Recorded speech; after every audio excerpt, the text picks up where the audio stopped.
Hello, Abdi Muhammad. Sorry for being a little bit more tired today than usual, but I couldn't sleep because apparently I'm getting old, becoming a legit boomer.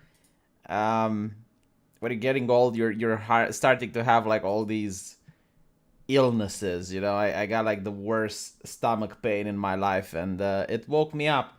And when you're a med student, you don't think like normal people. Normal people would think, okay, maybe indigestion, at worst an ulcer. But when you're a med student, you're like, stomach tumor, pancreatitis, uh, pancreatitis that can lead to cancer. Your mind is going to a place.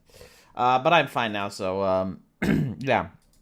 Let's talk about something interesting, which is critical race theory being taught in schools. Now, I honestly think like this is it. Like this is the final push. It's win or lose for right wingers when it comes to the United States culture war. Because I looked at other nations in history that started doing this, like started pushing a radical revolutionary ideology in schools. And if you think about it, you get Nazi Germany, fascist Italy, you get communism in the Eastern Bloc, Mao with this cultural revolution. This is it pretty much. Like all the other institutions are pushing for this. You get like half of the politicians pushing for it. And it's up to like I guess the average guy to say no, but like the average guy's got a lot to lose, like facing against corporations and whatnot. Like what chance do you have?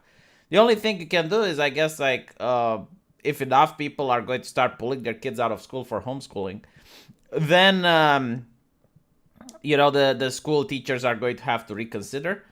But I don't know. I mean, there's going to be definitely a backlash towards people who pull their kids out of school. Like, why are you pulling? Why are you homeschooling? Right? Like, from what I know, like they can't literally ban it unless they put an amendment to the Constitution, which is very difficult. But what they can do is they can put stigma on the people that homeschool. They can try to get those people fired. It's like, oh, you're homeschooling. Let's see if you have anything naughty on social media. See if you said anything bizarre, right? So that's like what it is. And the question is like, can people even afford to homeschool? I mean, my personal experience is that life isn't Twitter, life isn't Facebook. Most people, they just have a job, they go to work, they come home. They're desperate to make money, especially now during after the pandemic. Like a lot of people are desperate to keep their jobs and whatnot. So like when do you have time to also educate your kid? When do you have time? Like you're coming from work, let's say 4 p.m., 6 p.m., you're dead tired. Do you really have time to do math with your kid? It depends. A lot of people might not have. So check out this lady on CRT. Let me see. All right, I'll put it in the video tomorrow. Thank you, Abdi Mohammed. Now, there's a lot of people that are speaking out against it, and obviously it's the people of color that are going viral because there's a lot of people of color that disagree with it. People who lived in communist places. I have seen people from North Korea. I have seen people from Cuba. People from Venezuela. Like they're talking about it, and they're really, really concerned. Um, and today we're going to look at an article on how they teach journalists to defend CRT, which is very bizarre. Um, I'll tell you why it's bizarre once we get into the article, but I'll mention it now and I'll mention it later. Imagine if YouTubers would have like a list of talking points. Wouldn't that be interesting? Like, how would the internet treat it if they would find out that, I don't know, like me, Sargon of Akkad, Styx Hexenhammer, Timpool, like we're all sharing a list of talking points amongst each other. What opinion would you have on YouTubers then? It's like you're not even capable of making your own talking points. Like you gotta go to a list. And this is why a lot of newspaper articles they look to be copy paste. Like they look to be identical from one another. They have like literally the same talking points, and all the corporate press seems to believe in the same things. And it's because like these articles circulate, which is telling the press what to say about a certain subject. There is not a lot of people of color who disagree with it. It's just that Boomer Cobb worship their based black man. No, tactical droid, that's not it.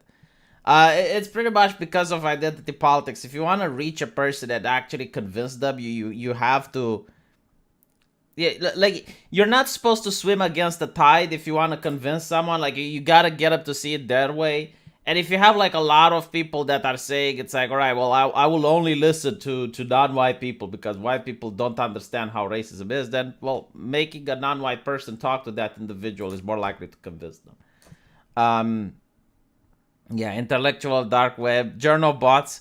Oh, I will show you something with bots. This week is stupid. Like it's very interesting. The bots are on the loose. Like manufacturing consent is how a lot of people are calling it. Like you get to see on Twitter things trending that shouldn't be trending, with people just saying the same thing. Obviously bots, but as long as they're having like the correct talking points, you're not going to see anyone pointing it out.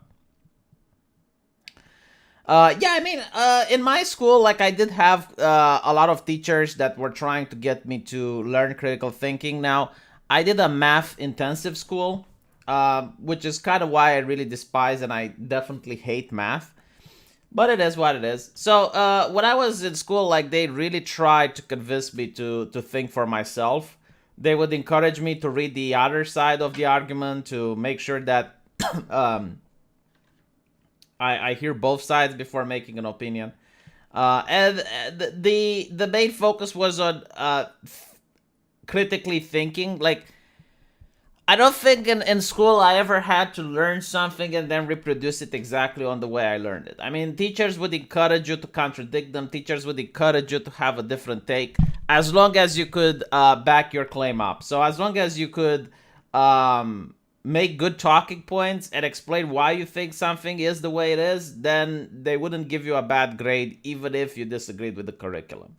So, for example, like the biology teacher wouldn't be upset if I were to say that I believe in evolution, but I could argue my stance on it. Sorry, that I believe in creationism if I could argue my stance on it. Did you receive the $50 I sent you via PayPal last stream? It was for your anime gatekeeping grant. Loved it. Thank you, John Chislowski. I didn't know it was you, but I do appreciate. Yeah, I got $50, and I was actually a little bit taken aback because I usually don't get that much money in PayPal. So, thank you so much. Yeah, I mean, I don't know how well anime gatekeeping can work. Like the thing with gatekeeping is that it can only work if the people in charge are doing it. Like, for example, when it comes to board games, right? No one can physically stop you from going to a store and buying a board game and then playing it with your friends. Like, no amount of gatekeeping exists that will prevent you from doing that. The only problem is like when the companies themselves start to self-censor or start to, it's like, okay, well, let's change this board game. Let's make it different so that it caters to different people than the ones that gave us money up until now. And that's when they can gatekeep, right? So yeah, I mean, but like at the end of the day, what I am hoping to see is that every single fandom is going to have like people who have fun and they genuinely enjoy the fandom and it's like so nice to be around those people. And then there's going to be like the people who are hypercritical and they talk about anything else but the fandom. Like I don't know if let me give you an example, right? So I don't know if you guys are on my secondary channel subscribed, but I made a video recently about the situation in Lord of the Rings, right? So in Lord of the Rings, they have like this community which is surrounding the works of Tolkien. And if you look at, like what they're talking about, like they have like this seminar, this gathering, I guess. Gondor in Transition, a brief introduction to transgender realities in Lord of the Rings. The problem of pain, portraying physical disabilities in the fantasy of J.R.R. Tolkien. The Burn Hand teaches most about fire, applying traumatic stress and ecological frameworks to narrative displacement, blah, blah, blah. I'm legitimately curious, which type of people would you rather hang around? Would you rather hang around people like me that would talk about, hey, what if Saruman had the gauntlet from MCU or some shit like that, or like who would win in a fight between Gandalf and the other wizard with the rabbits, right? Like, or what happens where the elves are going? You know, like, would you rather be with people like me that talk about that shit? And we can talk about what is your favorite Lord of the Rings board game? Like, which one do you prefer to play? Have you played the Lord of the Rings card game? You know, like, what exactly do you like about Lord of the Rings? Right? Or would you rather hang around these people that are like, oh, a brief introduction into transgender realities in the Lord of... I'm pretty sure, like, transgender realities are very important, all right? Like, I'm sure they're the most important thing, actually, in any place on Earth. But Lord of the Rings is not important. So can we keep these things separate? Okay, like, can we keep Lord of the Rings trivial and for entertainment while we maintain a special place of importance for transgender realities? Like, can we keep these apart? So I would advocate when you say about gatekeeping, right? Not hanging around with these people. I wouldn't hang around with these people. If I see one of these people coming at the table, I leave. And I hope other people will live with me. If I'm the only one living, okay, tough shit. I'll find other people who have left from other tables, and I'll start my own table. You know, last time I checked, freedom of association is a thing. If you're not talking about Lord of the Rings, I don't want you at my table. Anything that's outside Lord of the Rings means you can fuck off. Like, the only time you're allowed to talk about anything else besides Lord of the Rings at the table is when your mom is calling you on your cell phone to ask you if you had supper yet, alright? Other than that, anything else is unacceptable. You sit with me, I'm spending my time to talk about the only thing we're talking about is Lord of the Rings, nothing else. If you start talking about the environment and then the ecosystem and the oppression and the left-leaning politics, you can go to another table. Right? You don't even have to. Look, I'll make it easier for you. I will get up. I will get up and I will walk away. And this is like the only type of gatekeeping that I know to at least create like the alternative for other people. And what I mean by this is like they're going to notice there's two fandoms. One fandom that's having fun and another fandom that constantly complains, whines, and bitches and is miserable.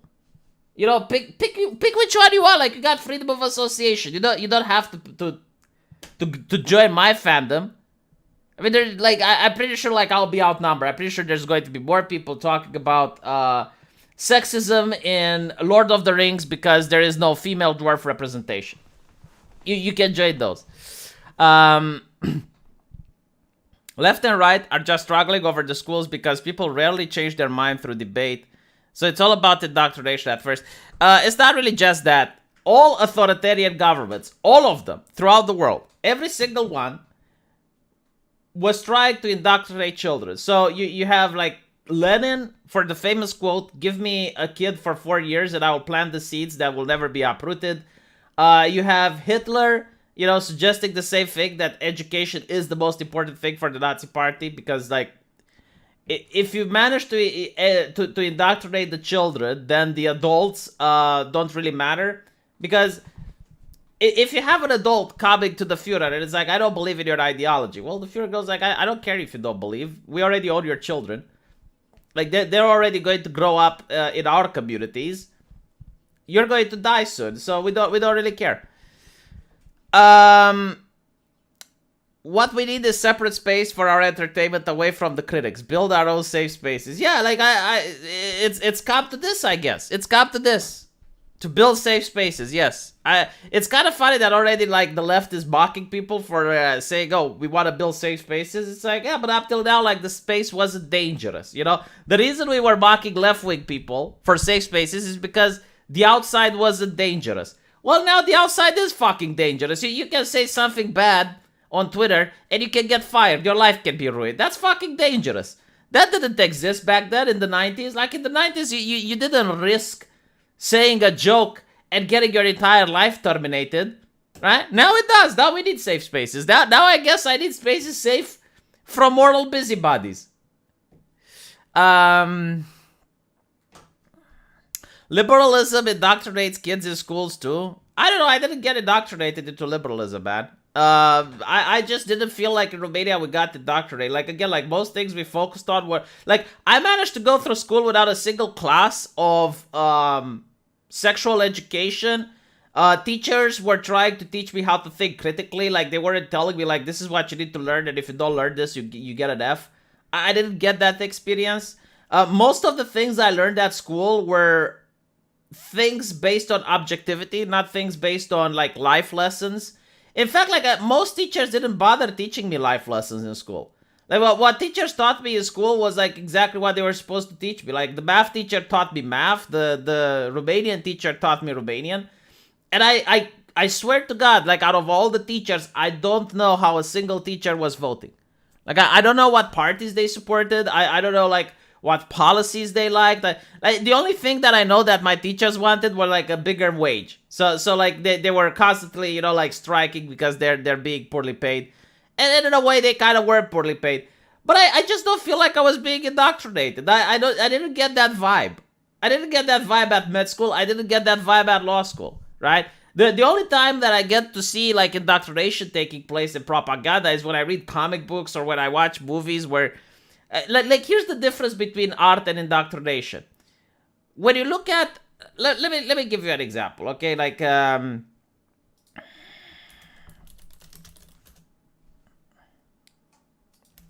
Give me a second. I'll show you in a bit the difference between art and indoctrination.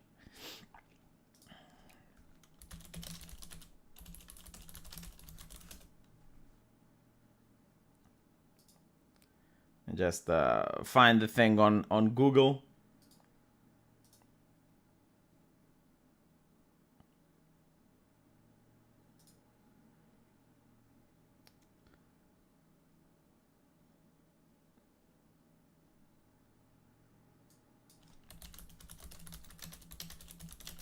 Just a second, because I'll find it in a bit. I think it was like in World War II. My God, like they managed to majorly mess up the Google search engine to the point where it's unusable. Okay, fine. I'll use another poster then.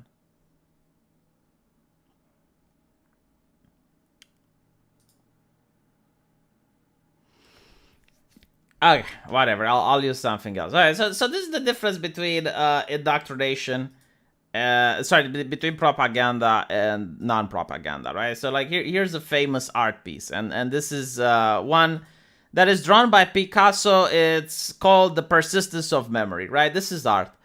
And the reason this is art is because, like, you can think about it what you want. You get 3 people to watch this, and they might have like 5 different interpretations. There is, unless you talk with the actor, the artist, and you ask him like, why did he draw this, it's unlikely you're going to figure it out.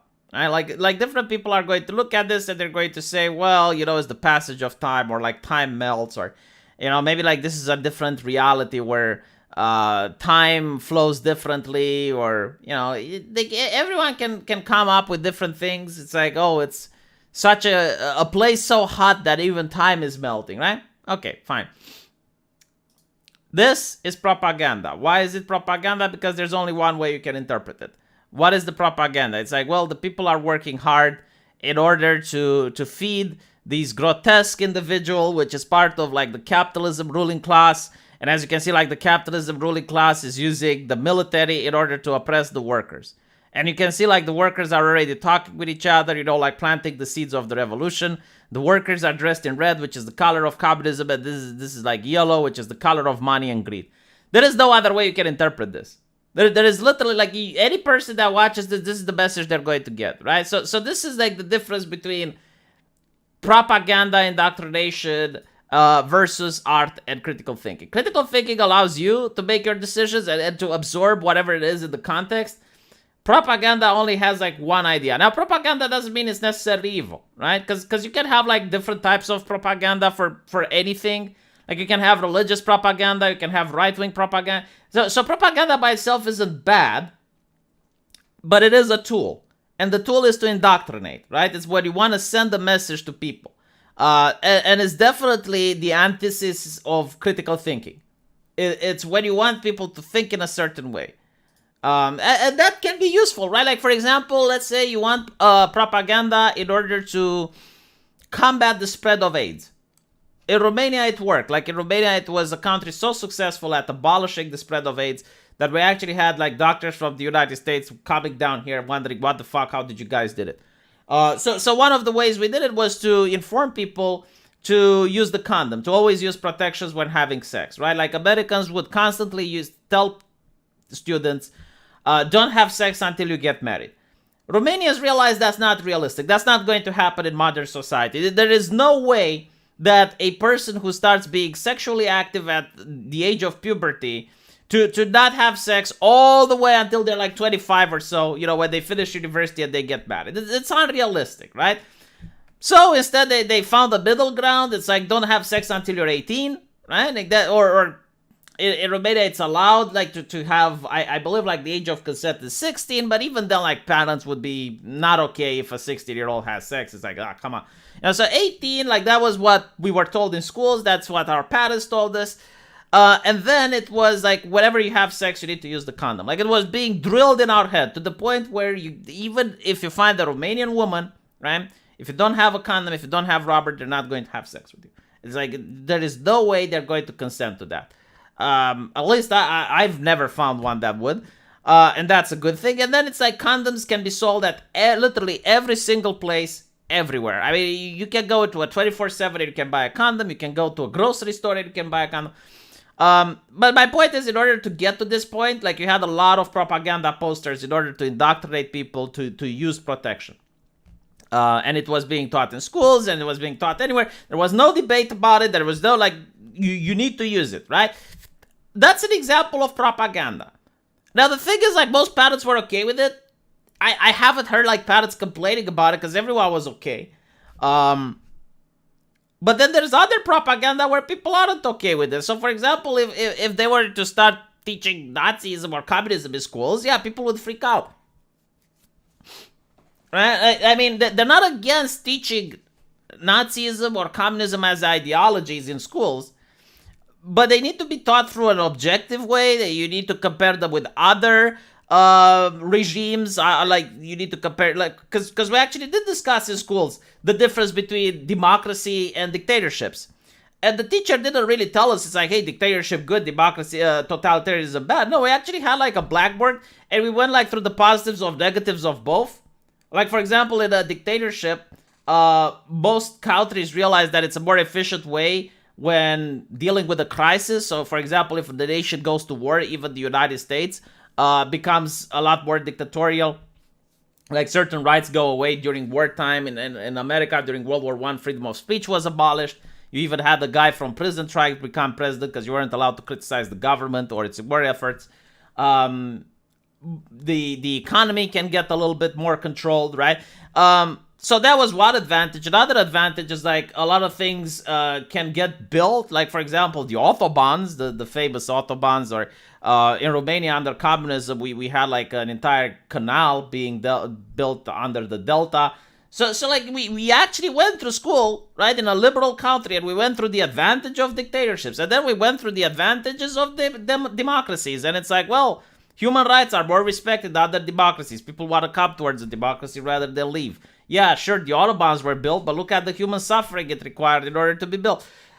But my point is, do you honestly think that with critical race theory they're going to go, it's like, let's look at the advantages of capitalism. Let's look at the advantages that like right-wingers propose, and then let's look at what we say. Like, do you honestly think it's going to be such a debate?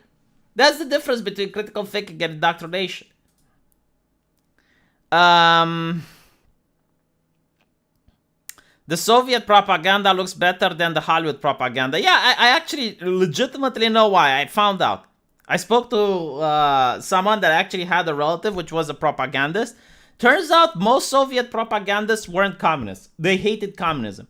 But because they hated communism, they actually knew the arguments to make against communism. So they knew when making communist propaganda which arguments to attack from the opposition. So that's why the propaganda looks good. You should talk to distributists or Oron about this. They've often said you have to gatekeep because over time entropy decays your institution. Thus you must rapidly defend its core values. The only way you can gatekeep is if you have a position of power, right? If you're the person doing the hirings at a company, yeah, you can gatekeep. If you're the person making the executive decisions at a company, you can gatekeep. If you're just an average Joe, you have no power to gatekeep. You cannot. Like, there's literally nothing you can do to prevent someone from buying a video game.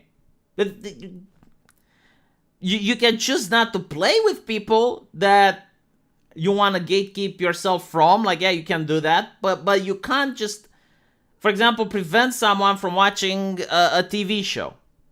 You can give the TV show a negative rating, but, like, again, that's not really gatekeeping.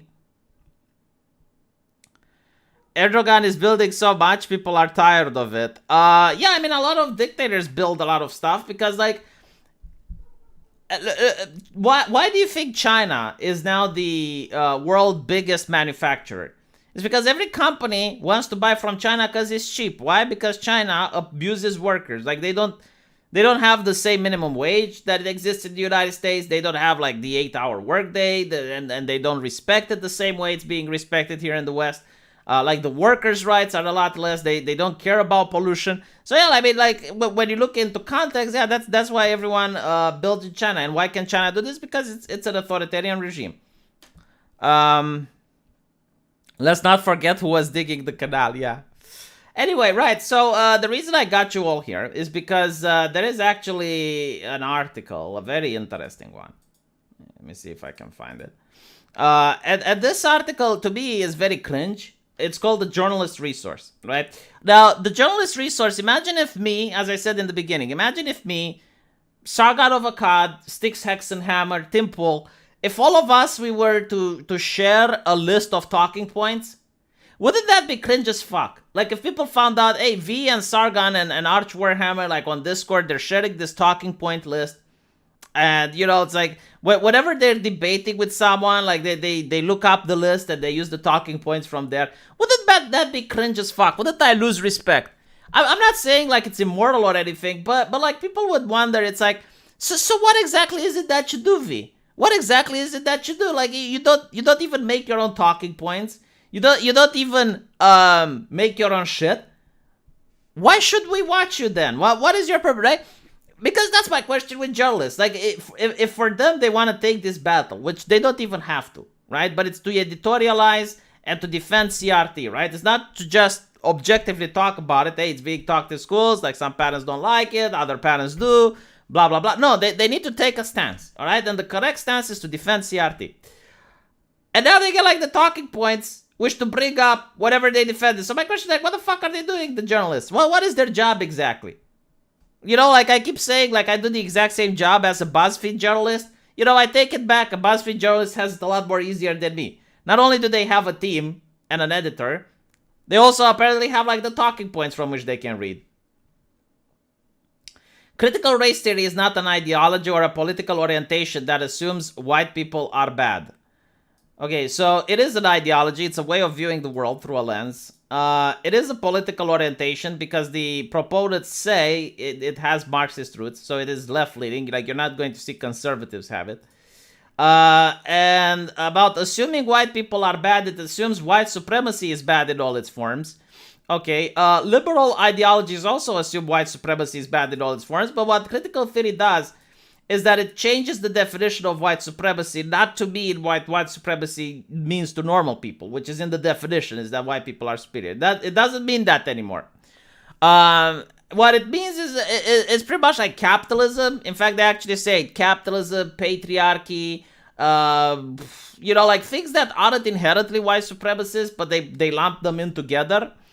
And they also say, well, you know, it's not against white people, it's against white supremacy, but it just so happened that the overwhelming majority of white people are white supremacists. In other words, if you don't believe in the ideology, you're probably a white supremacist. Like, just read Robert DiAngelo's book. If you want to show that CRT, because I also see, like, a lady who become liberal, and she's banning people from her chat if they say that CRT is against whites. Do this thought exercise, right? Like, pick any CRT influenced literature and change white people with Jews. And then post it on Twitter and see how fast the terms of service of Twitter will explain to you why it's a problem. Like, it will probably take, like, less than 30 minutes. Just like any sentence. Take Robin DiAngelo's book and replace whites with Jewish people, because it's accurate. Like Jewish people are a subsection of white people, and you're going to see like how fast the terms of service of all these companies will explain to you why that is not acceptable.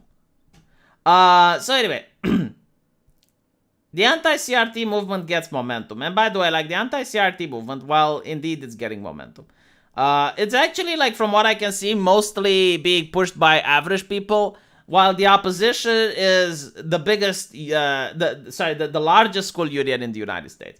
Politicians, corporations that are donating to these unions. The teachers themselves, schools and institutions. It's not even in the same level of one-sided battle. You know, the only question is like, are parents going to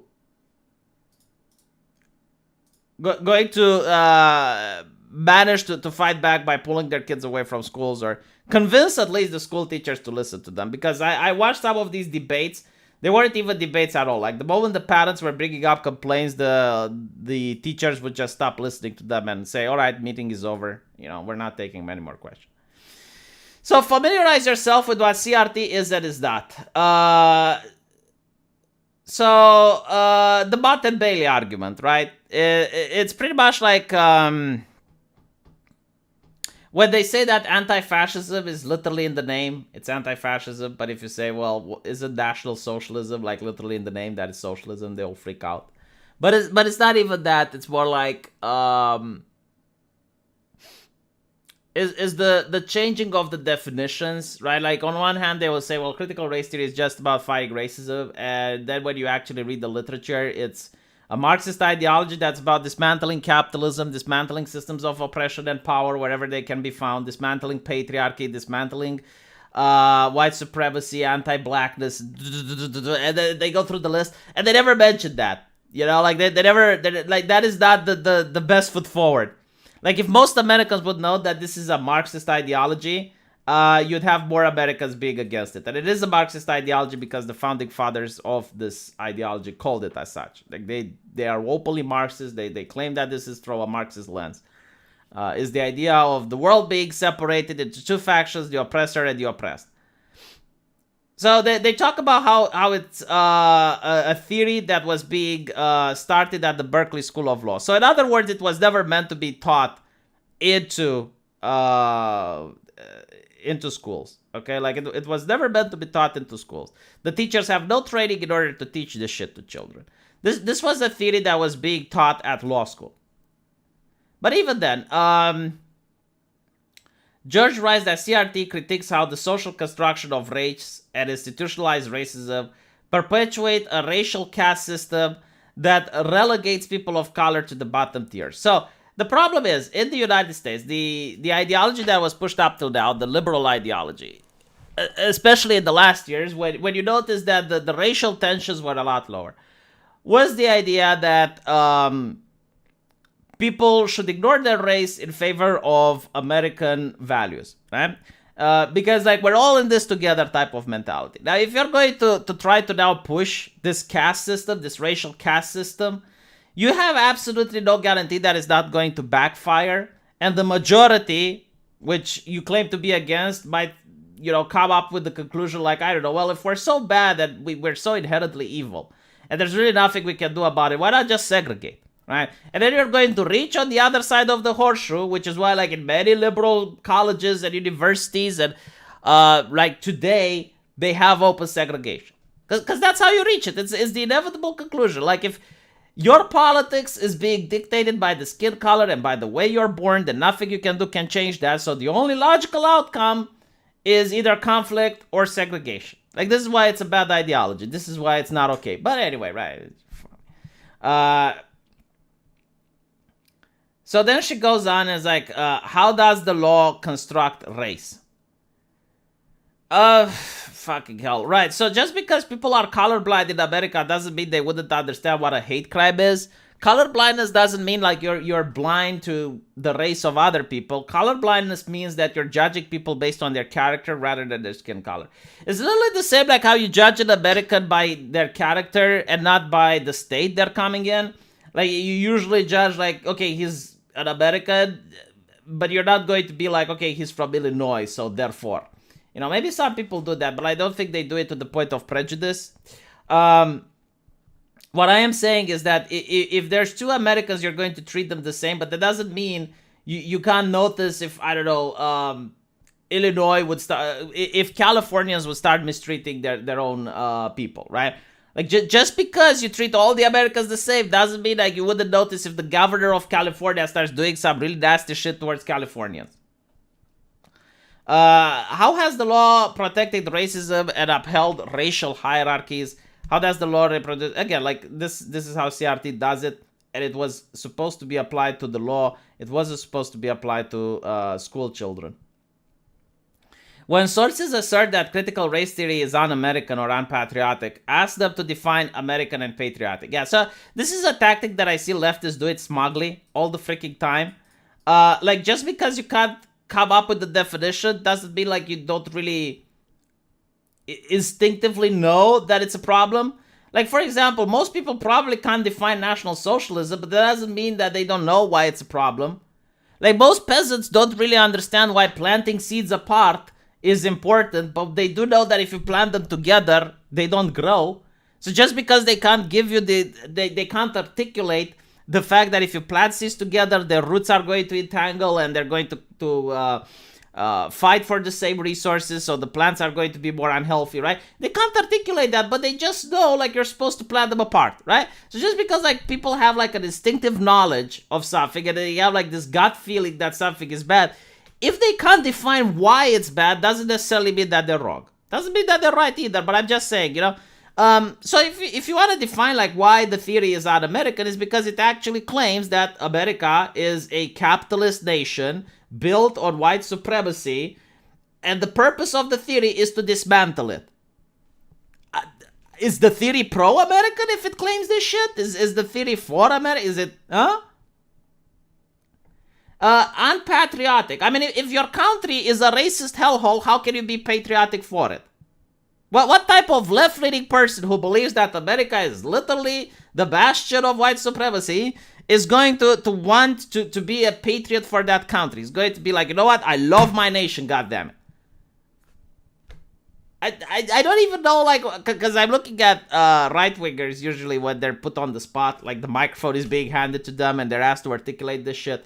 And they can't do it. They can't do it. I'm like, why the fuck is it so hard? It's just explain it. I guess like it's hard if you don't know the theory, right? Like you're the type of person that notices that your kid is starting to do blacklist with other parents. And you're like, what the fuck are you doing, little Billy? Little Billy, why do you have a hammer and sickle on your Twitter bio? And little Billy is like, well, because at school we're asked to purge the wrong thing from the other parents. We're canceling bigoted parents, I guess like the parents starts looking into it, freaks out. It's like, well, what is this CRT being taught? I don't know. It's kind of weird.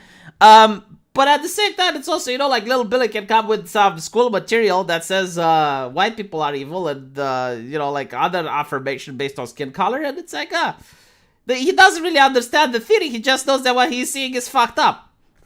So that's why he's against it. Now, he might not be able to define why it's un-American. He just knows that when he was in school, that shit wasn't being done. So he's going to make it, well, like, wasn't done to me, wasn't done to my grandfather. Clearly, it doesn't look very American to me. Not to mention, like, the reason it's un-American is because it's Marxist. Like, the United States and communism have a track history of not being very friendly towards one another. I do not fully understand volcanoes, so it's okay to stand on top of one. Yeah, like, no, but let me give you another example, okay? I fully don't understand electricity. Like, just because I don't know what electricity is, all I know is that it's coming through the walls. Doesn't mean it's a good idea. Like, it's a good idea to take a nail and stick it into the socket. Now, here's the funny part, right? Like, you're going to tell someone, it's like, hey, it's a bad idea to stick a nail into the socket. And you're going to have someone like Vosh say, why is it a bad idea? Like, define what will happen. It's like you're going to get electrocuted. How am I going to get electrocuted? Like, I don't fucking know. It's like the current will pass through the nail. Why will the current pass through the nail, right? So by just asking these questions, these dumb questions, like just because people can't articulate, doesn't mean it's a good idea to stick a nail into a socket. And I know, like, don't even get me started with the physicians in the channel, in the chat going like, V, you can stick a nail into the socket. Just don't stick 2 nails into the socket. I know the physics, okay? Just shut the fuck up. I was making a good point. Damn. I love how a little Billy is recurring character in your story. Little Billy is the catch-all kid. You know, he did everything. He's a kid that's seen everything in life. I fully don't understand radioactivity, but I'll chew on plutonium. Yeah, like, I genuinely, like, don't understand. I see this on YouTube all the time, and I see it in the media. It's like you're asking someone to explain something, and if they can't explain that thing, it means that that thing doesn't exist. Like, did you notice that? The creationists used to do it as well. Like, they would ask you to explain evolution, and if you couldn't explain evolution to them, it means that evolutionism doesn't exist. I mean, I guess, like, if a person can't explain something to you, it means they're not a master on the subject. But again, like, you don't need to be a master on the subject to have, like, some instinctive understanding or certain criteria around that subject. So, perfect example is, like, putting a fork in the socket, right? Like, you don't understand how electricity works. You probably don't understand where electricity comes from. You don't understand even the biology of what will happen, but you know that you're not supposed to do that. I don't know how else to explain it. Explain the banana. I don't know the banana, though.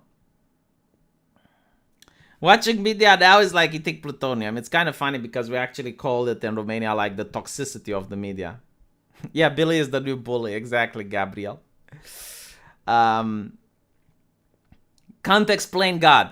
Yeah, I mean, that's another good proposition. You know, it's like, just because you can't explain God doesn't mean that God doesn't exist. I mean, I keep telling people, it's like, look, the only reason I don't believe in God is because I don't believe he exists, but I'm not going to stop other people from believing.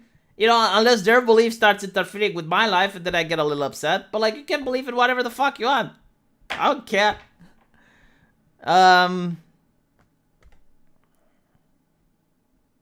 You know how electric currents work, though, says Saladar. Well, you know, maybe you know how electric currents work. Okay.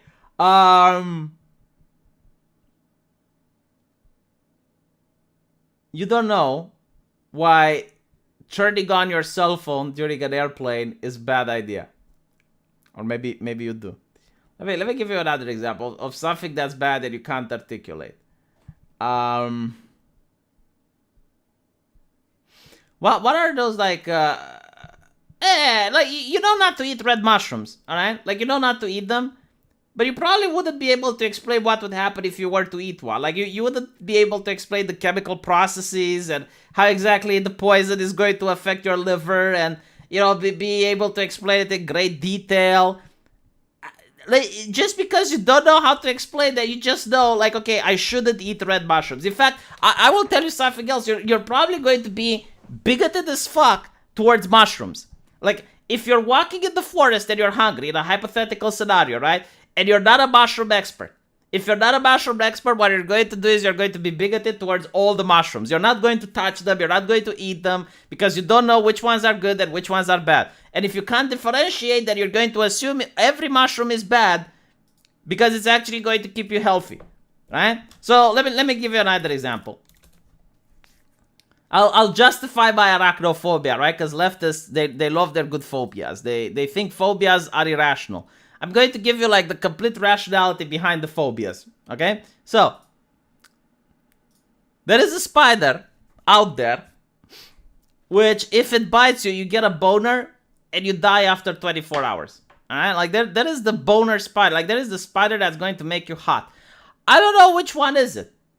I have no fucking idea. I'm looking at these, like, to me, all of them are spiders, alright? So, I declare war on them. If I see one of these things next to me, a death battle ensues between me and the spider. Hopefully I come up as the victor. But I enter fight or flight mode. Most of the time I chose fight. Very, very rarely did I choose flight. I choose flight. No, actually, hold on. If it's outside in the nature, I choose flight almost all the time. If it's indoors, almost every time I choose fight. Because I know deep inside, okay, even like in the phobia, there's a little bit of rationality. Like, I know deep inside that the spider may return. Like, I know he might appear again. So what I do is I take the pot of a pan as a shield, and I take like a large knife as the sword and I charge. I become the Romanian warrior within that second. And usually I vanquish the spider. Get experience point for it. Like, but the reason I do it, right? Like, cause if I were to, like, if I were to be a spider specialist and I would be able to discriminate between which one is the boner spider and which one isn't, I would probably not act like this. But since I can't, then I treat them all the same. I treat all the spiders the same, right? I'm very, very arachnophobic.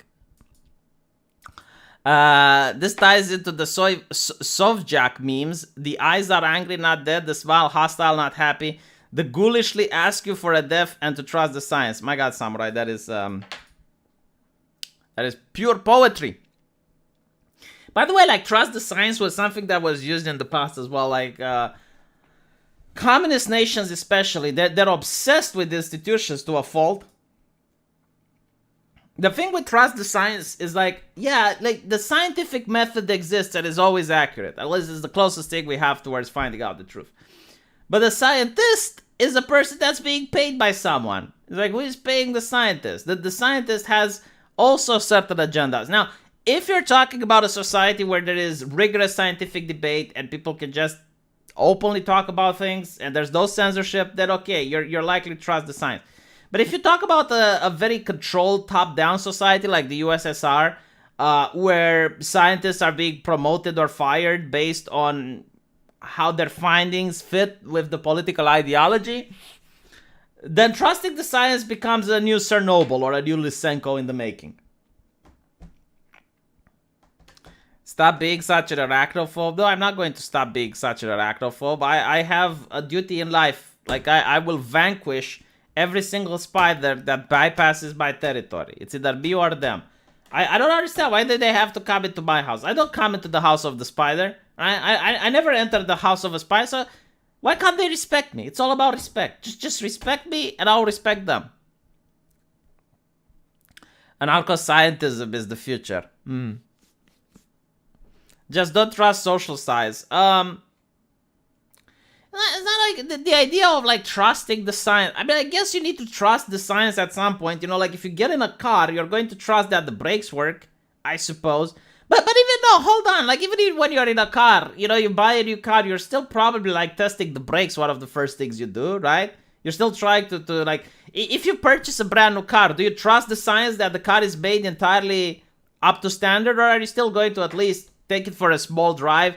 You're driving it slowly around the, you know, the neighborhood, and you're seeing if the signals are working, and you're putting the brakes a little bit, right? Even though you trust the science and you trust that the people who made the car made it up to standard, you're still testing it, aren't you? Like, aren't you trying to see if because at the end of the day, it's your life at the line, right? You're in that car, and if you have a problem and you're driving at fast speed, that you risk getting injured. I'm not watching. Yeah, I did watch the spider anime. Like, spiders on computer screens don't freak me out. What freaks me out is spiders in real life. Like, if I see them, and it's not like the worst phobia. It's like I seen other people with other phobias reacting more violently. It's just like I don't like seeing them. You know, when I see a spider, my armor is disgust, my shield is disdain. It's like, I know it's bizarre, it's unexplainable. Like, I can't explain why I feel the way I feel, but yeah. Just adopt a small animal that eats spiders. Like, I already did. Let me show you the small animal that eats spiders. Hold on. That is the small animal that eats spiders. There's a connection problem with the video card. Like, I need a new cable for the video. But yeah, there's like a cat there. Like, it signals me when it's spidey time. Like, it's got a spidey sense, that cat. When it sees a spider, it goes towards it and starts meowing. What about the spider waifu? I don't know. That's into dangerous territory now.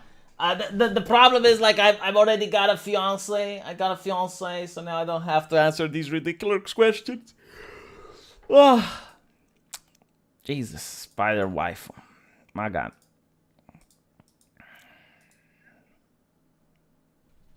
Where is video, divine video capture?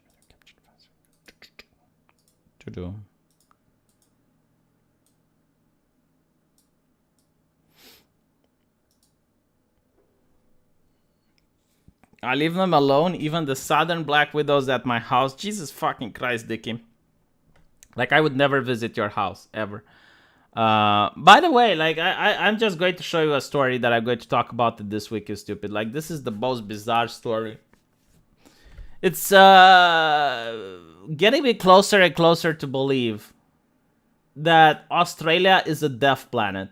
You know, like in Warhammer 40k, you get like the death planets where it's like very dangerous jungle planets, or you know, like things that are very hostile to long lifespans. So listen to this. Apparently, according to CNN, a man was bitten by a python while sitting on the fucking toilet. What? Just like, isn't that like a phobia for this, to like be bitten by a snake when you're on the pooper? An Austrian had the kind of morning that nightmares are made of. Monday, when a python slid through his drains and bit him while he was sitting on the fucking pooper. The stunned 65-year-old turned around shortly to see a 1.6 meter, 5 foot albino python in the bowl. Well, you are going to shit on it. Like, no wonder the python reacted. Shortly after, he sat on the toilet by his own account. By the way, and it pinched him on his genitals as well.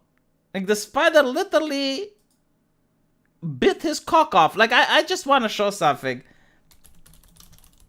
Many people are unaware, but like spiders do... snakes do have teeth.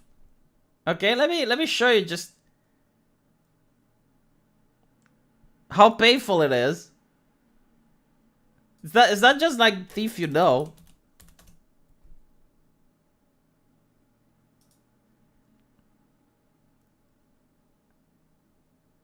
Why can't I find the picture that I used to know?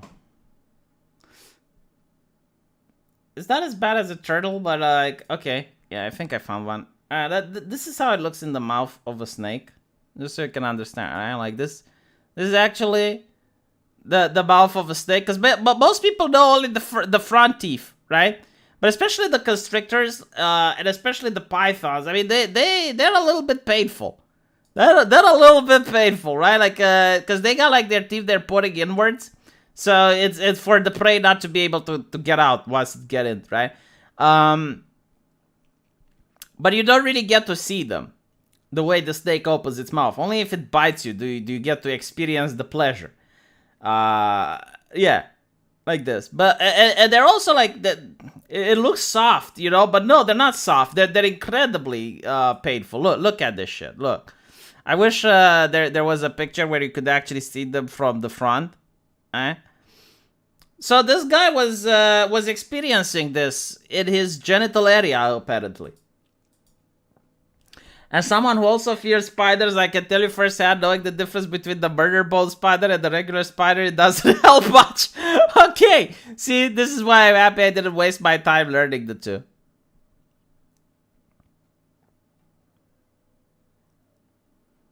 Because I'm using Google and not DuckDuckGo. Yeah, I should probably change to DuckDuckGo. Although DuckDuckGo, from what I understand, also started manipulating its search engine. Like the Tiananmen Square, the guy with the tanks, apparently that disappeared from DuckDuckGo for a while.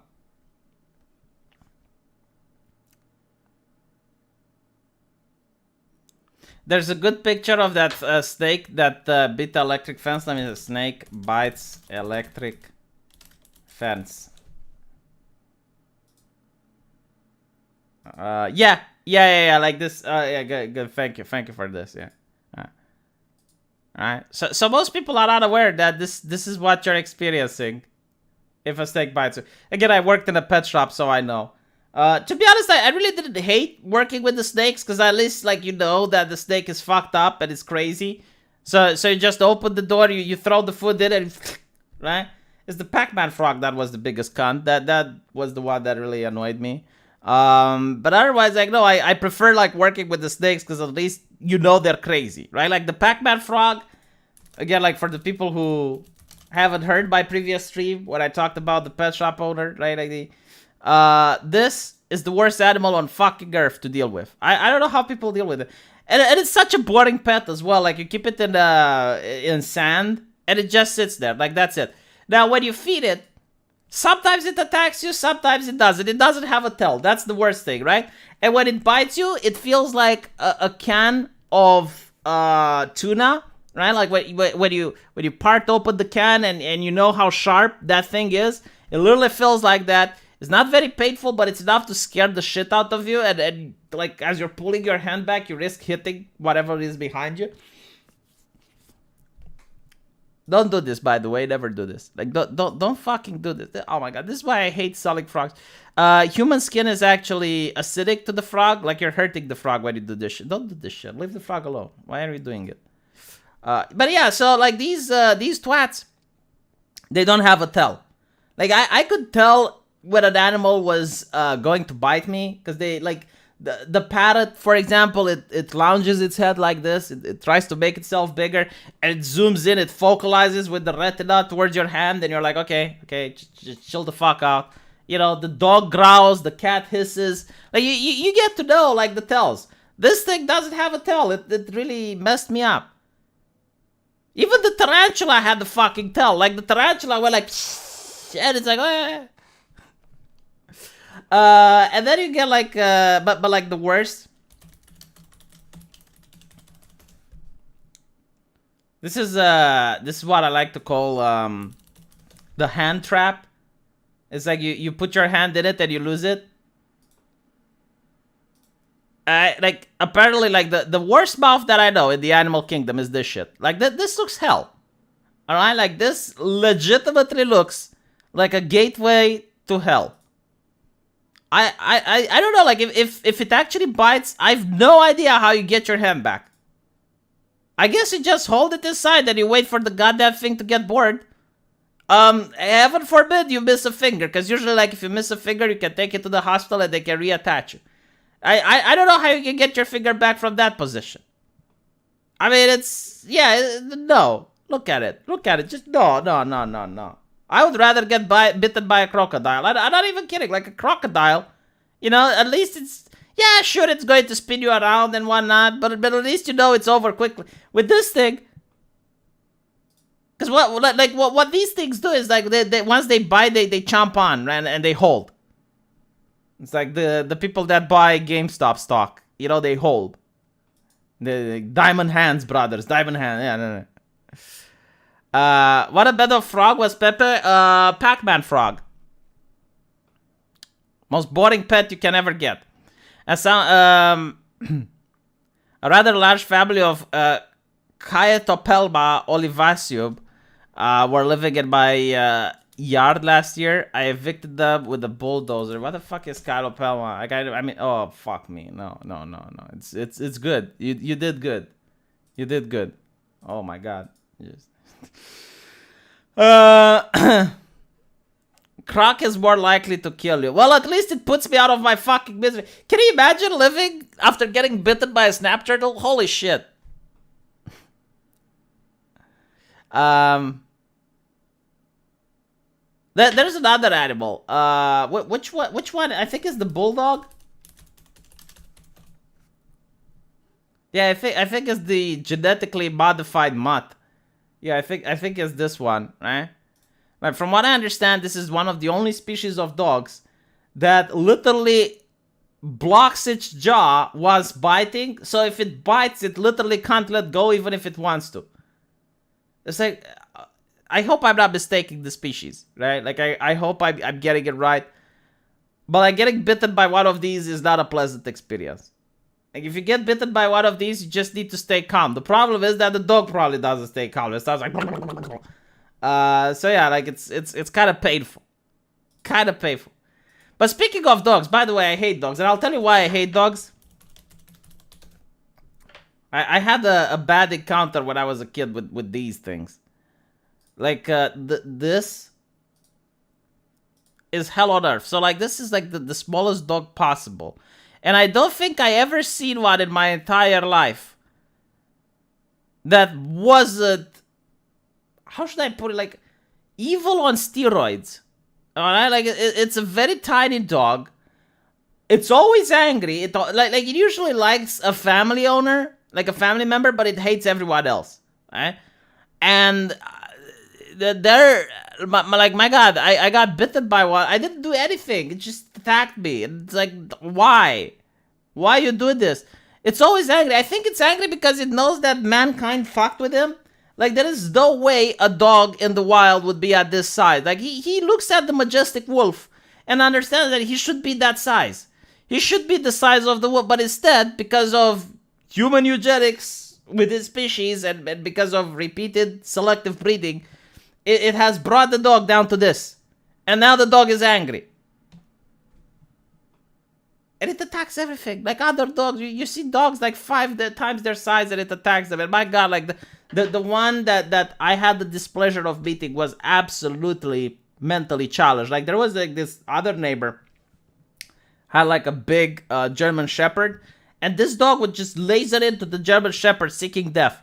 And the German Shepherd kind of knew, like I think instinctively he knew that it's a lot better to just mess with it, like just tear down this small dog on a mental level rather than a physical. Because every time like the dog lashed to it, the German Shepherd just turned around, raised its feet, and started like a large piss stream all the way and pissed on this little dog. So you would get to see like the dog, whenever it would see the German Shepherd, like, and it broke out of the leash, and then it would come back soaking wet.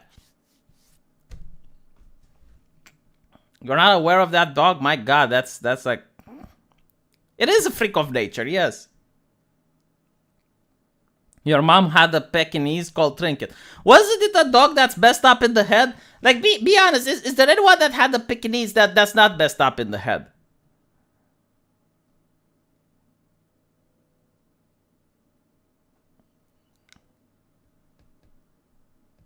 Yorkies are like that as well.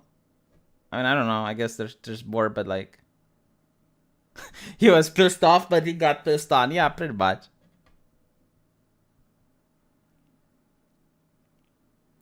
The dog got short bat syndrome. I don't know what that is, but yeah. Anyway, I hope you guys found this stream entertaining. I'm going to go to bed now because I'm dead tired. And maybe we can talk about something more happy tomorrow. Or maybe I can play a video game because I found a really interesting game. Yeah, I'll see you guys